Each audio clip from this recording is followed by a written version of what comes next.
αυτή η εικόνα να σπάσει τους μηντιακούς φραγμούς που έχουν τεθεί. Δεν μπορούμε να προστάρουμε τίποτα με τη λέξη Παλαιστίνη, γιατί κατευθείαν λογοκρίνεται από όλα τα μέσα.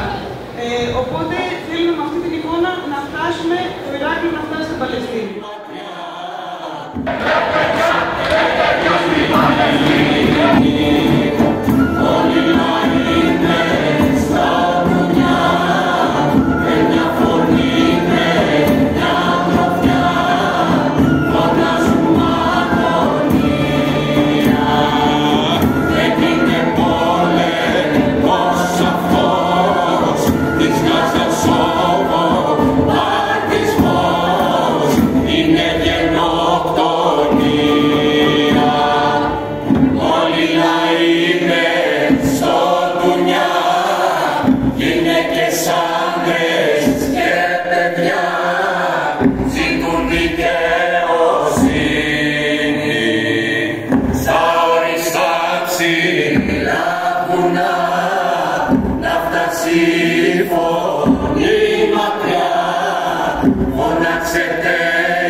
Όλοι οι λαοί είναι στον Τουνιά.